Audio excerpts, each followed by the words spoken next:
کا ارادہ ہے۔ علامہ ابن حجر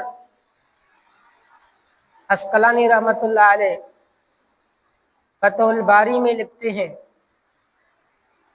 کہ اللہ تبارک و تعالی فرماتے ہیں کہ مجھے اپنی مخلوق میں سے 3 چیزیں پسند ہیں: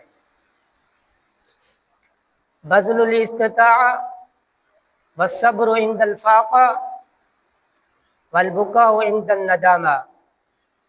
بذل الاستطاعہ، نمبر 1، اپنی استطاعت کے مطابق اللہ کے راستے میں خرچ کرنے والا،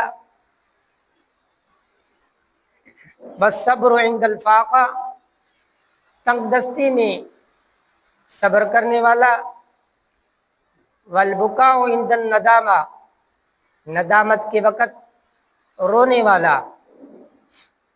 بذل الاستطاعہ، اپنی استطاعت کے مطابق، اپنی صلاحیتوں کے مطابق اللہ کے راستے میں خرچ کرنے والا،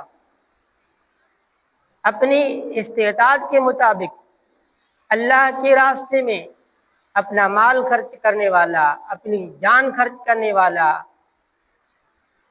یہ اللہ تبارک و تعالیٰ کو بہت پسند ہے۔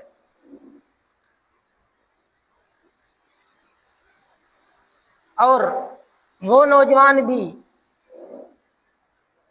جس کو اللہ تبارک و تعالیٰ نے جوانی عطا فرمائی، خون کی حرارتیں عطا فرمائی، صحت عطا فرمائی، وہ جوان بھی اگر اپنی جوانی کو، اپنے شباب کو، اپنی جان، اپنے مال کو اللہ کے راستے میں خرچ کرتا ہے تو وہ جوان بھی اللہ کا محبوب بن جاتا ہے، اس سے بھی اللہ بہت پیار فرماتے ہیں، اور اس نوجوان کو بھی اللہ تبارک و تعالی پسند فرماتے ہیں۔ غزوہ احد میں سرکار دو عالم صلی اللہ علیہ وسلم کے پاس ایک نوجوان آیا،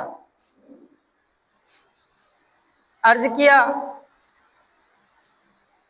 اے اللہ کے رسول صلی اللہ علیہ وسلم، اچھا اس صحابی کا نام حضرت عمر رضی اللہ تعالیٰ عنہ تھا۔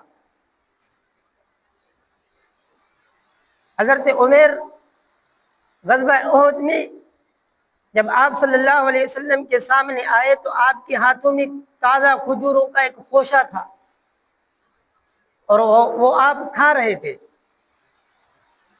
آ کے عرض کیا، اللہ کے محبوب، ما یدخلنی الجنہ، مجھے کون سی چیز جنت لے جائے گی؟ حضرت عمر نے کیا کہا؟